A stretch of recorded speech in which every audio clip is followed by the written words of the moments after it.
Hello, everyone. This is Deborah Richardson, and today I am putting the AP in Happy where accounts payable teams are empowered to protect the vendor master file from fraud.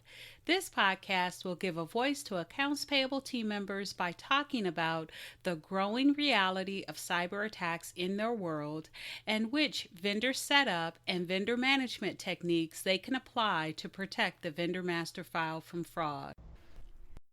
If you are looking for vendor process training for you or your entire vendor team, head over to my site at deborahrrichardson.com and click on the Vendor Team Training Solved button to learn more about what is included in the monthly or annual plan and also to download a 2021 training schedule. Get the training that you and your team needs to avoid payment fraud, duplicate vendors, compliance fines, and more.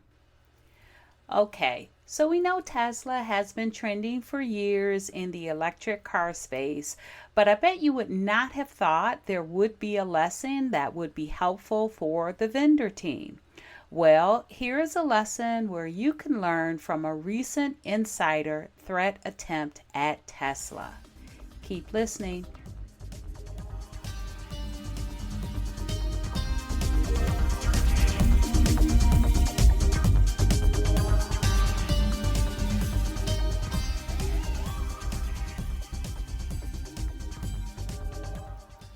Welcome to episode 129, a lesson learned from a 2020 Tesla insider threat to protect your vendor team. I often ask the question on social media and when I do various webinars, why did the cyber criminal cross the road to AP, to accounts payable? And then I answer it with, because that's where the money is. Well, to dig deeper, your vendor team members actually control the payment details for all payments to your vendors.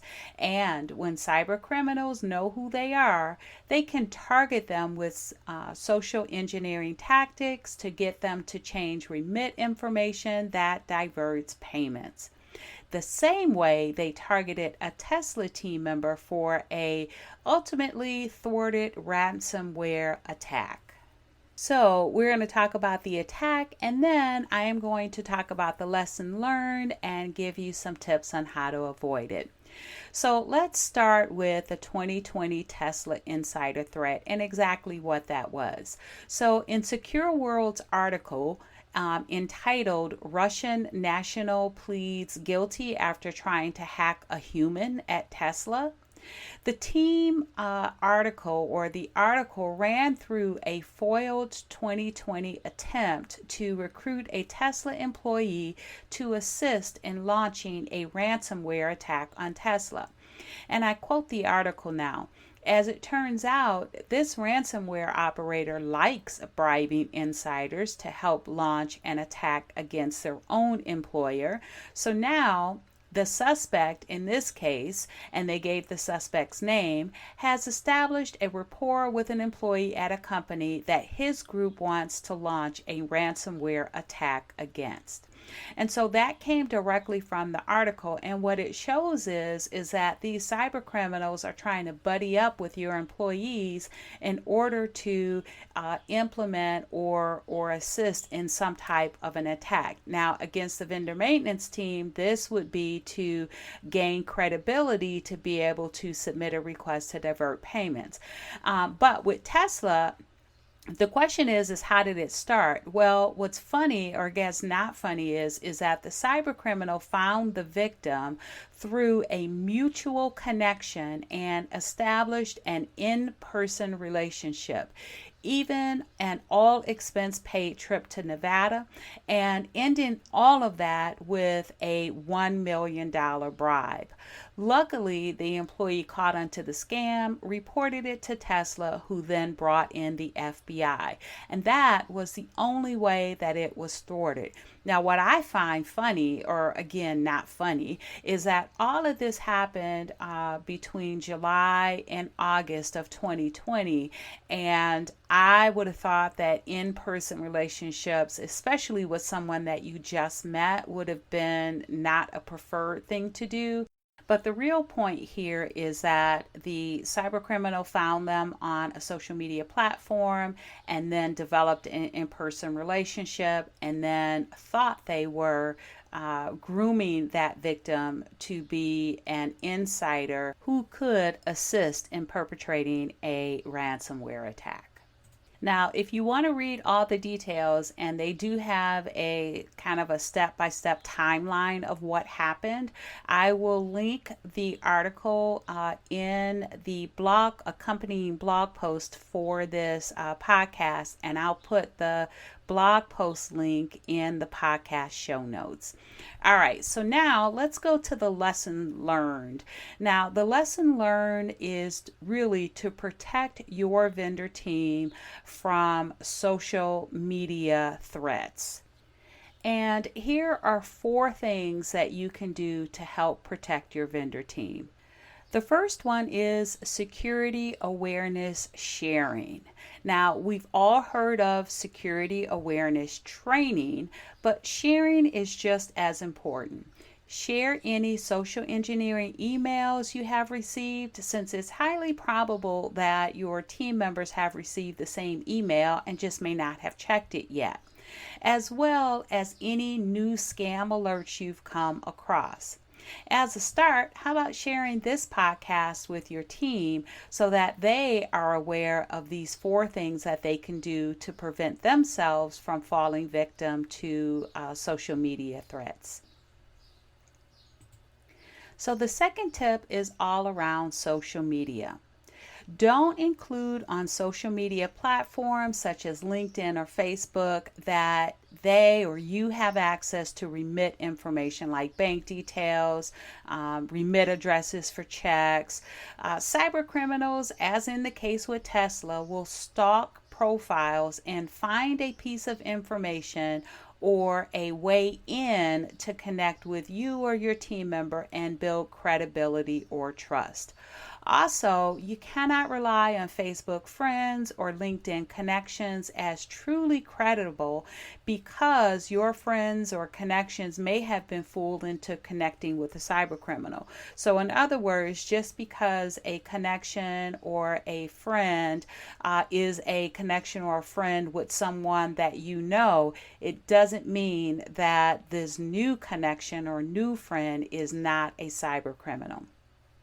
So once again, don't make it obvious on your profiles that you handle payment information, because once cyber criminals know that you do that or your team members do that, they will find a way to connect with you.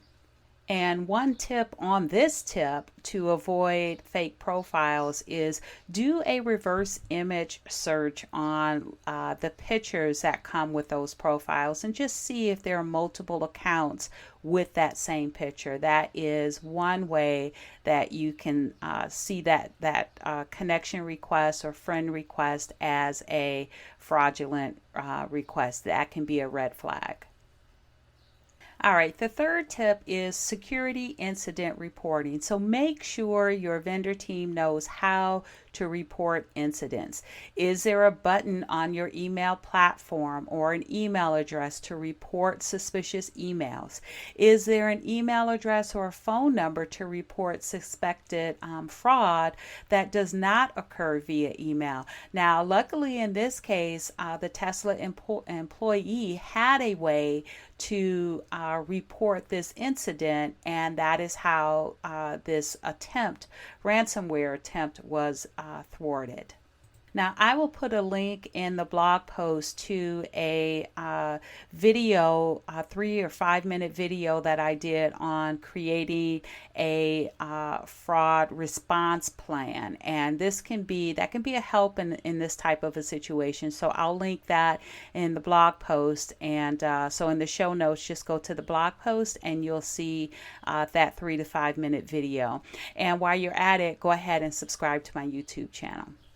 All right, so the last and fourth tip here is management controls.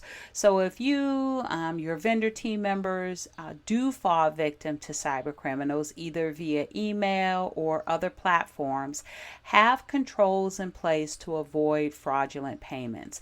Now, these controls include management approval or review of vendor adds and changes, and then management review of payment cycles prior to releasing payments so that they can verify invoices and changes. And I had one client that would separate or pull invoices over a certain amount. And then if those vendors for those invoices had recent banking changes or check remittance address payment changes, so if they had recent remit information changes, then that would be reviewed and or the vendor contacted to verify those changes.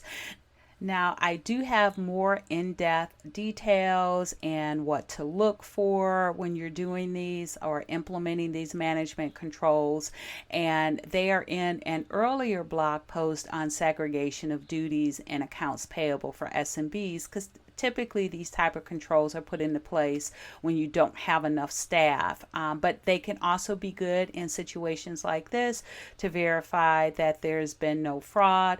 And so I will link that in the blog post, and again, the blog post link will be in the show notes. Okay, so that's it for today. Yes, we did learn something from Tesla that didn't have anything to do with electric cars. So thanks, everyone. I hope you enjoyed the 129th episode of the Putting the AP in Happy podcast, where accounts payable teams are empowered to protect the vendor master file from fraud. Don't forget to check the show notes for the links mentioned in the podcast. If you enjoyed this episode, consider subscribing and writing a review of my podcast on the platform that you use to listen.